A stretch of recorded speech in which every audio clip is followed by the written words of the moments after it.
on this problem, we have a choice of either doing it as an explicit function, since z is given in terms of x's and y's, or we could parameterize it. It wouldn't be hard to parameterize the top half of the sphere. Now I'll work this one both ways, and you can kind of decide which might be better for you. First, as an explicit function, we would want to take our L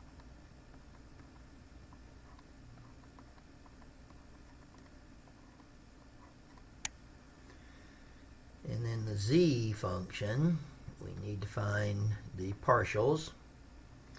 So the partial of z with respect to x would be what we would be looking for. Now z would be a 1 minus x squared minus y squared to the 1/2. So the partial of x would be a 1/2, and then 1 minus x squared minus y squared, negative 1/2, and negative 2x, which would simplify the 2's, which would give us a negative x, and then the square root on bottom. And the partial with respect to y would be the same thing, but with a negative 2y on it, which would come out to be a negative y on top.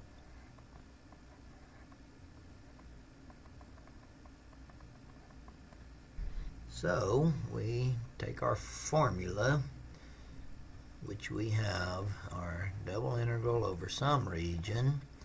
This would be the m from our field times a partial of x. This would be the n from our field times the partial of y. And then this would be the p, third component of our vector field. And we need to describe the region appropriately. And again, here's our m, n, and p that we're talking about.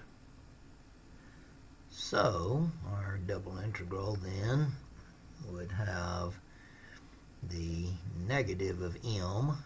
M is an x, so that would be a negative of x, times the partial with respect to x. Now that's going to be negative x, and then this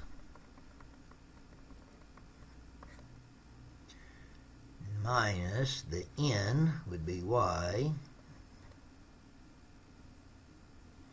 partial with respect to y,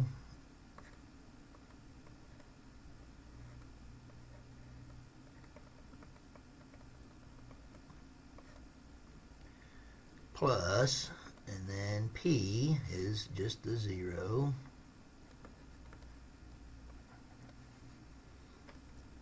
okay, that's the integral that we got. We need to describe the area appropriately.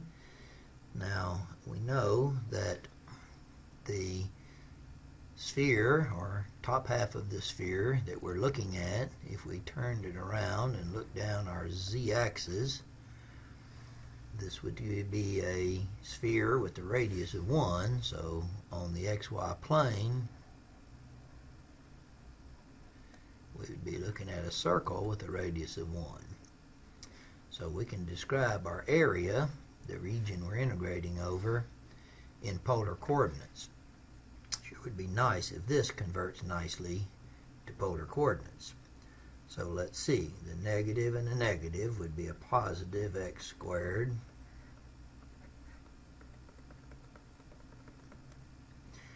negative and a negative would be a positive y squared.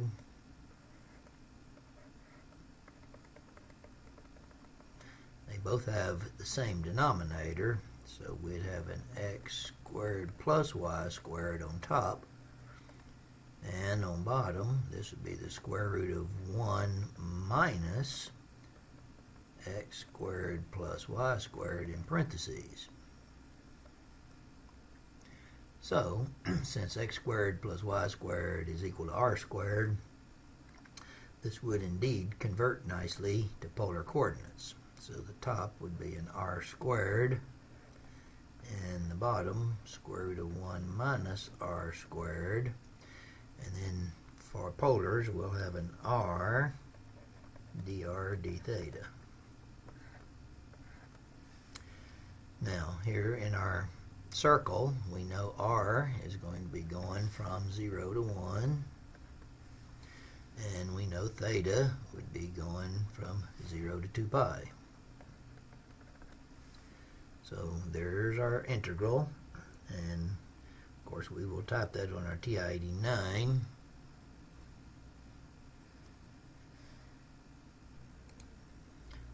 And so we come up with a 4 pi over 3.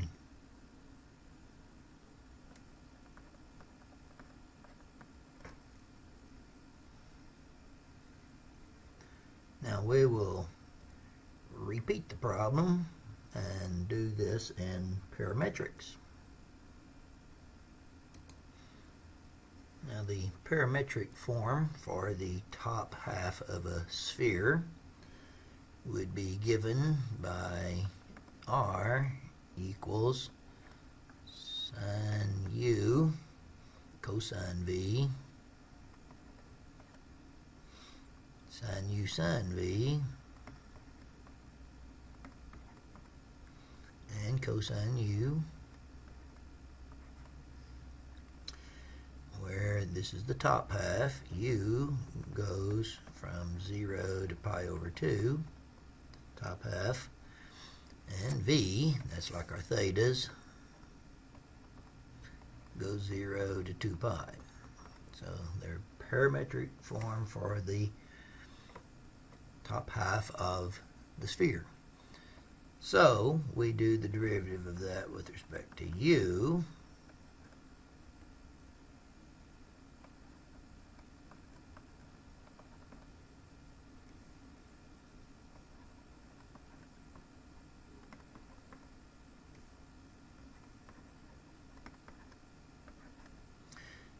We do the derivative of that with respect to v.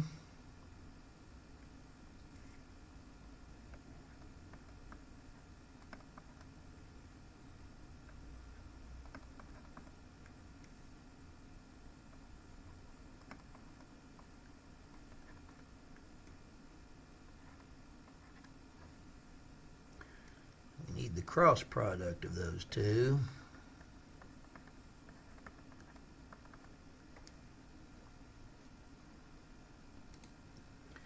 And of course we'll do that cross product on our calculator. Now we need the dot product of f and the thing that we just came up with. And you can probably guess that I'm fixing to go do that on my calculator.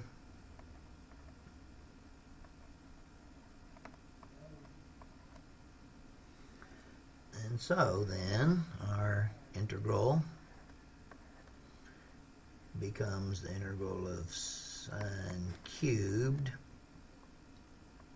du dv, with u going 0 to pi over 2, that's what we parameterized it as, and v 0 to 2 pi. And of course we'll type that on our calculator.